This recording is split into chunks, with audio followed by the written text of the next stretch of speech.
once they're specified on your home policy. Go online to the aa.ie. Staying cloudy tonight with more outbreaks of rain and the continuing risk of flooding. Lowest temperatures of 6 to 10 degrees. And now you're up to date on News Talk. The News Round on Off the Ball. With Gillette. Proud supporters of Movember. Gentlemen, start your razors. This is News Talk.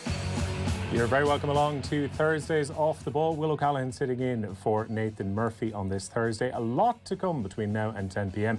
Huge names on the show after 8 o'clock when we talk rugby. Two former Lions captains, Sam Warburton and Paul O'Connell, have been speaking to Joe Molloy ahead of the final weekend of the Guinness Six Nations, and also looking forward to the Lions tour of South Africa next summer.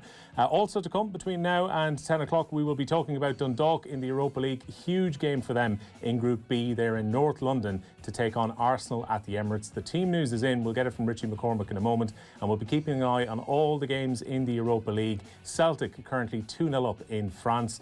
Jose Mourinho making 4 changes at half-time, with Spurs currently behind at Antwerp, and also Leicester 2-0 up in just early stages of their game in the second half. We'll be keeping you up to speed on all of those, talking to Johnny Ward about the Europa League and also the happenings in the League of Ireland over the last 24 hours, including potentially a dramatic reprieve for Cabinteely, which could happen if they take an appeal. But it looks at the moment as if Galway are going to be playing in the playoffs in the First Division on the back of a successful appeal by Wexford. Cork have been sold to the owner of Preston North End for the princely sum of €1. All that to look forward to with Johnny Ward. And Mark Ogden will be here to talk Manchester United and Man City from the Champions League this week. And of course, John Giles is along at 7:30. Here to navigate the news round, though, joined by Richie McCormack. Richie, good evening to you. Evening, Will. How are you? I'm not too bad. Joe Molloy's with us as well. How are you getting on, Joe? Great, lads. How you doing? Europa League, does it whet the appetite for you, Joe, particularly when you look at Dundalk away from home at the Emirates, albeit, as Dan McDonald was saying to you last night, very unfortunate that the Lily Whites fans can't be there for tonight. Oh, it does massively when it's Dundalk there, yeah, for sure. I mean, novelty value alone. It's such a pity that the fans aren't there. Like, you can imagine the Irish community coming out in the way that they did for Shamrock Rovers when they were in London against Spurs, nearly 10 years ago now. So that is a massive pity. But yeah, like, the novelty of sitting down to watch Dundalk at the Emirates right now is... it's brilliant. And, you know, even for the players, wasn't it listening to Michael Duffy, who has picked his confirmation name in honour of Thierry Henry, even for the players, they're kind of in that weird space of looking around and understanding that this is a career highlight and also still trying to give a good account of themselves.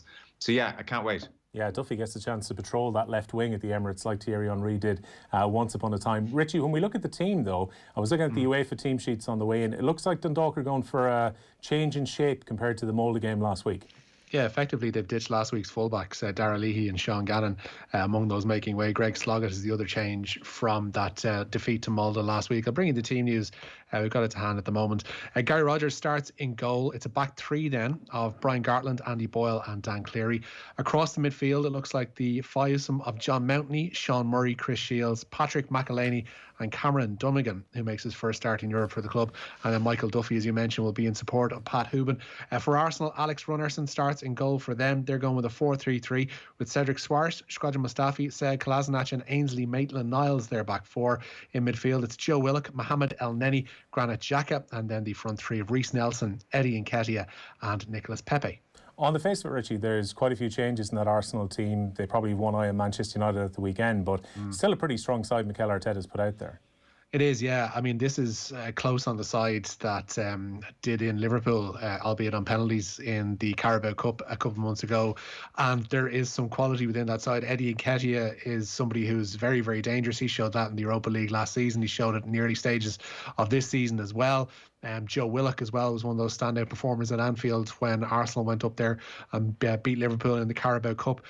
Where you'd look at potentially the area that could be exploited for Dundalk if they are willing to press themselves forward in that manner would be that central defensive partnership, because I don't think anybody could ever convict Shkodran Mustafi or say Kolasinac of breaking any speed limits anytime soon. So if there is a chance to get in behind either of those centre backs, when you've got Ainsley Maitland-Niles pushing on, when you've got Cedric Suarez pushing on, there's every chance that by playing those two wide men, Mountney and Cameron Dunnigan, that they can manage to get in behind Arsenal tonight. I don't think it's going to be, from the way Filippo Giovagnoli's been talking heading into this game. I don't think it's going to be Dundalk 100% putting 10 men behind the ball. They're going to take opportunities as they arise. They're going to try and, prod and poke and see what's there for them against this Arsenal side. It mightn't be much, granted, but I don't think they're going to be going there cowed by any means. Yeah, I think Mountney was probably their best player in Tala last Thursday night. Joe, what do you think Dundalk's approach is going to be? I mean, we heard from Filippo Giovagnoli and also from Shane Keegan, who's going to be their coach on the sideline for this evening's game. And they both said, look, it's a case of being brave. It's a case of taking the game to Arsenal. Is that likely to have been bluster, or do you reckon they are actually going to try and have a go tonight? A bit of both. I think both are possible, aren't they? You want to hang in there. I mean, first 10 minutes, I have no doubt they will be saying, let's keep things relatively tight. Hey, if we can hang on to the ball and take the sting out of this thing, all the better. There's no value in being cavalier right from the off. I suspect professionals feel their way into a game. They will sense very, very quickly how they compare to Arsenal players physically with regard to speed, technical ability. They'll get a sense of things early on, and they may well sense things and then retreat a little bit. Realistically, 2-3-0 would be very, very acceptable this evening from a Dundalk perspective. Obviously, stranger things have happened, and you don't want to go out there and be on the end of a slightly embarrassing scoreline. So I think there'll be a degree of going out there, hanging in. If it's 0-0 after 20 minutes, fantastic. And they won't be too worried about, making it a spectacle. So bravery comes into it a little later on. I mean, I think you go out there and you size up what you're up against, and they're up against something pretty considerable. So, no, I don't suspect, that, it'll be full throttle in the first couple of minutes. But, myself and Dan were talking last night. I think Giovagnoli has been very impressive, not least considering the manner in which he entered Irish football, which was to widespread ridicule. And it was an example of madness at Dundalk. He expresses himself very, very well in English. He is having a bit of fun. Like, I'm all for him wearing his suits, sponsored suits, and, his paddy cap, and enjoying the occasion. But he's not a court jester either. And he's made a good impression, and the word seems to be, even off the record, that his credentials on the pitch, on the training pitch, are good, that the Dundalk players have taken to him. So it's all so much more positive than we were thinking when he first arrived. It felt like there was an inexorable decline imminent when he arrived, and that doesn't seem to be happening. So go out 2-3-0, more than acceptable. So I think that'll be their approach in the main. Richie, yeah, he mentioned last week, that, like, further to Joe's point there, that Giovagnoli's essentially done his job already. He's done the job that he was appointed to do. Like, they're close on securing that third position in the Premier Division. Probably helped last night too. Yeah, he got them into the Europa League as well, into the group stages. So everything they asked of him, and he mentioned this last week after the defeat to Molde, he's achieved, or is on the verge of achieving. So he's in bonus territory here. Like, if he manages to acquit himself well, if he manages to put out a Dundalk side that don't disgrace themselves against one of the stronger teams in the Premier League, then that's, everything that will add to his CV, and fair play to him. I think he's been a great addition to the league. We're able to talk about a manager and a personality in the league, and somebody who's actually doing pretty well in their job too. Like, so, I'm all for him. Yeah, and the most stylish manager since Roddy Collins. Giovagnoli has been speaking as well, Richie, ahead of this game. Yeah, and the interim head boss knows that they are massive, massive underdogs tonight. Yes, there is a big difference. And but what was the question? What do you think I have to respond to answer to this? I mean, it's quite obvious that there is like an heavyweight boxer against a super lightweight, right? So we will just need to try to make them run uncomfortable a little bit.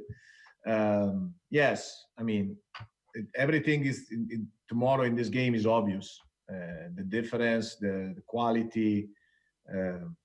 Let's make the passion something maybe bigger in our side. Yeah, and kick-off coming up at the Emirates just after 8 o'clock. Of course, the news round is with thanks to Gillette. We don't just play the game, we change it. Gillette is made of more. It is a busy evening in the Europa League, Richie, and some of the Premier League teams and Celtic are in action currently.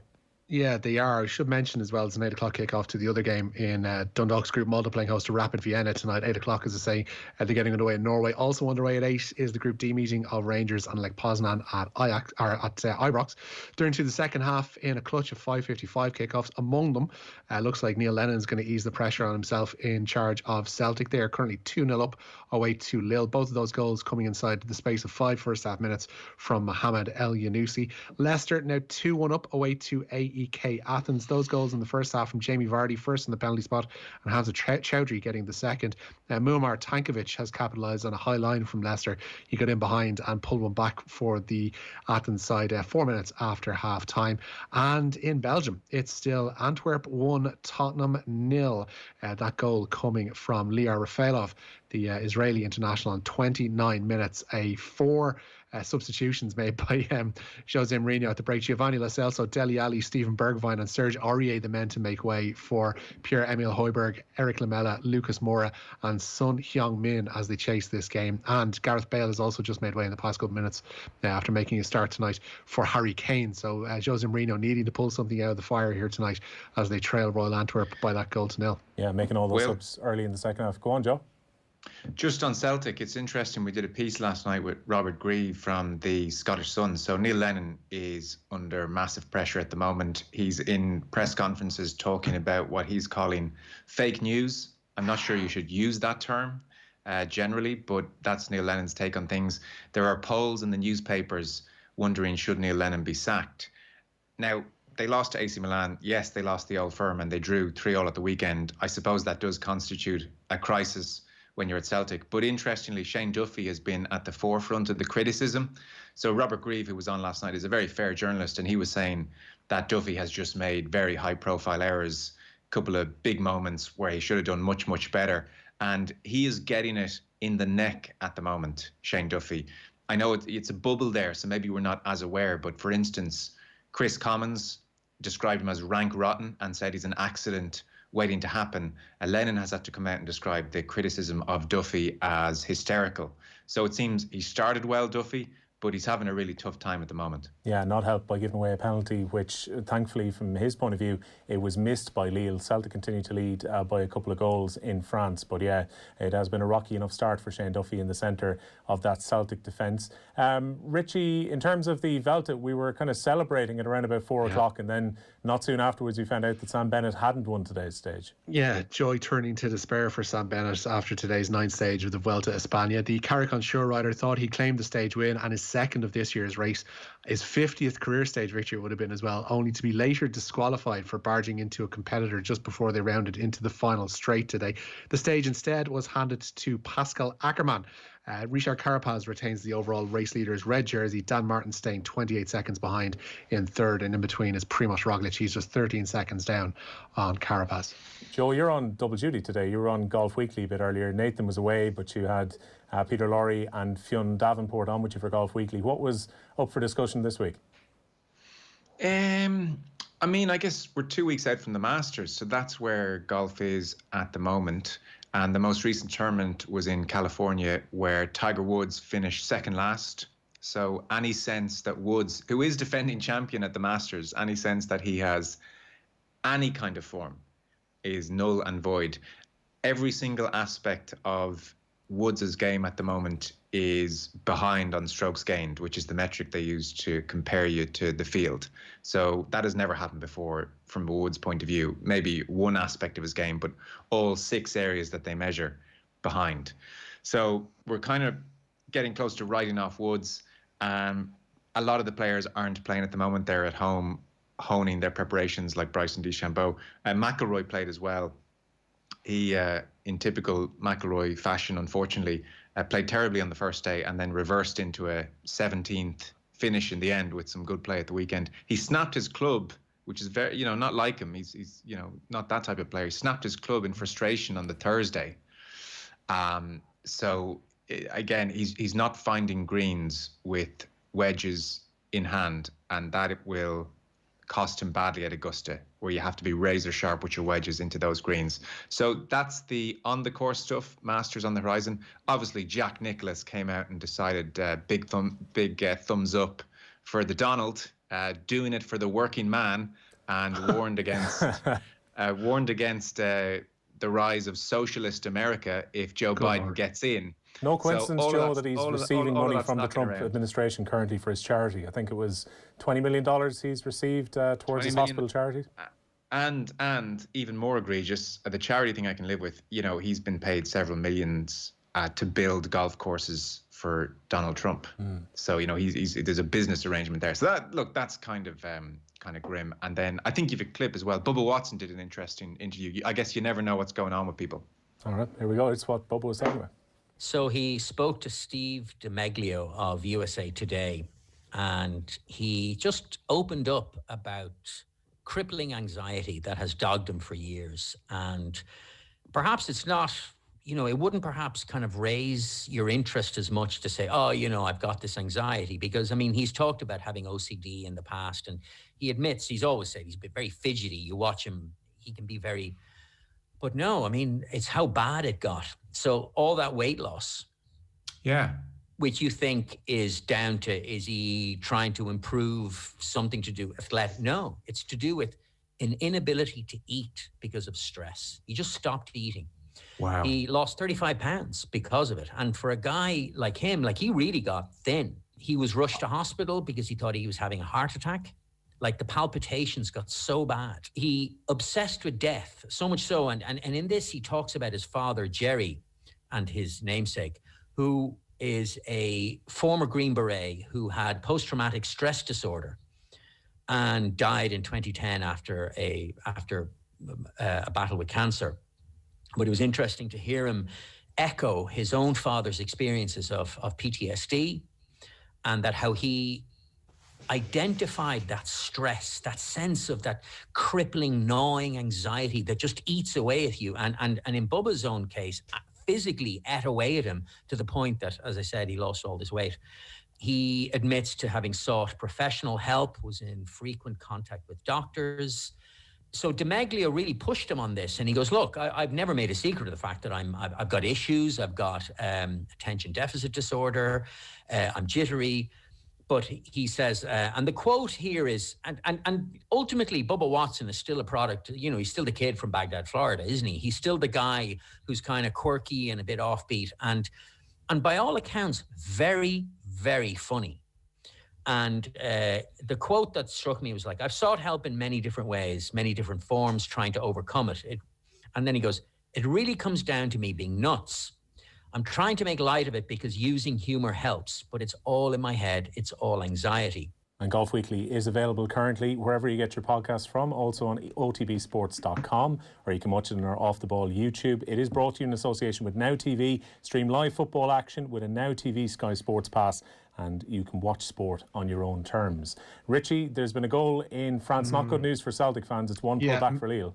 Maybe not all as rosy as we presumed it would be a corner for Lille, which is flicked onto the head of Zeki Celik for Lille, who fired into the back of the net to make it 2-1, and allied to that missed penalty 4 minutes before the break for Lille as well. It's looking like it's particularly rocky for Celtic heading into the final 20 minutes in France, but Neil Lennon's side still leading by 2-1. Spurs 1-0 down away to Antwerp, and Leicester are 2-1 up away to AEK Athens. Connacht's meeting with Benetton in the Pro 14 has been called off. It's after 3 positive COVID-19 cases cropped up at the Italian side. The teams are due to meet at the sports ground on Monday. The Pro 14 are to examine where they can fit the rearranged fixture, if at all, into the schedule. While Gaël Fickou moves to the wing in place of the injured Teddy Thomas for France's Six Nations showdown with Ireland on Saturday.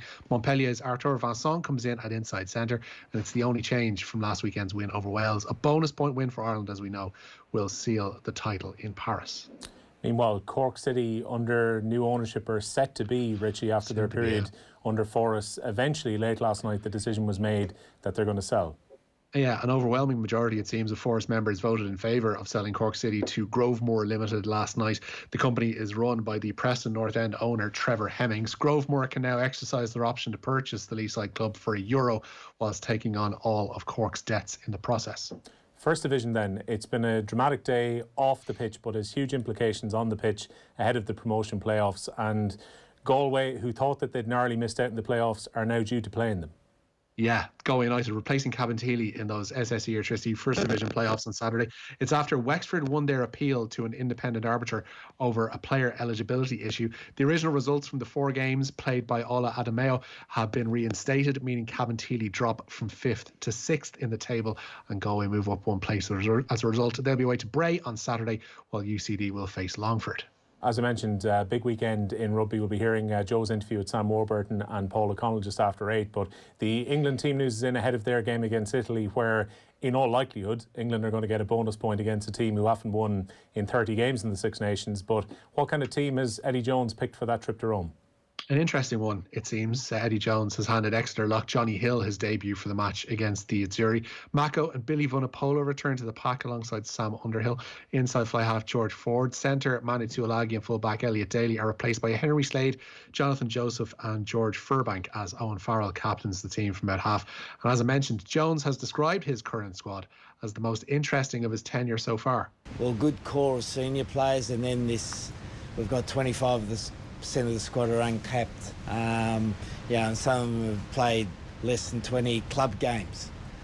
So there's a real diversity in the squad, and we're looking forward to getting the squad to meld together and see where we can go with it. Joe, we'll get your opinion on Padraig Harrington's form in a moment, but Richie, Harrington has played quite well in Bermuda today. Decent day, odd looking field, if we're being honest. Padraig Harrington just 4 shots off the lead on the opening day of the Bermuda Championship. He shot a 4 under par round of 67 today. The American Peter Malnati is the clubhouse leader on 8 under par. Seamus Power is currently playing the last, and he is 2 under par. Yeah, Joe, it's not as star-studded as it normally would be in Bermuda around this time of year, but good to see Harrington getting back to a bit of form after what's been kind of a frustrating period since lockdown for him. Yeah, for sure. I mean, I think most of the big guns are prepping for the Masters, as we mentioned. Harrington has spent 6 to 7 months in his back garden recording approximately 5 million golf tutorial videos and has now emerged and is playing very well. And I'd say he's just happy to be out, Will. Yeah, I would imagine so. Look, I think a lot of people have probably benefited from the lockdown in terms of particularly the chipping advice and the approach advice that Padraig Harrington's put in. The one thing that struck me, Joe, about all those videos during the summer, he never managed to break any of the windows in his house, which are delicately close to the green that he has set up there. I know, it's fearless. It's fearless. You know, you wonder how he deals with tournament pressure over the years. Nothing in a tournament could compare with the fear of smashing his window in his own house. Yeah, he goes at it. Like, he does these things where, like, he plays a hook over the roof and back around and all sorts of stuff. So isn't he, I think one of the many reasons people really like Harrington is he is in just such a pure way in love with the sport and still obsessed with the sport and enthusiastic about the sport and wants to pass on that, you know, this is what I do. And you know, how many professional sports people by the time they're approaching 50 would be jaded by the whole thing? Yeah, well, look, we've got golf elsewhere happening as well, Richie, on the European Tour. Yeah, the Cyprus Open today. Decent enough day for the 2 Irish in competition. Jonathan Caldwell and Cormac Sharvin both 5 off the lead after the opening round of that Cyprus Open. Both men shot 2 under par rounds of 69 today. The lead on 7 under par is held jointly by Mitch Waite and the American, although he does sound Dutch, of Johannes Veerman. Very good. Richie McCormack, Joe Molloy, many thanks for joining us. We'll be back in a couple of moments' time. We'll be talking to John Giles about all the action in this weekend's Champions League. The News Round on Off the Ball.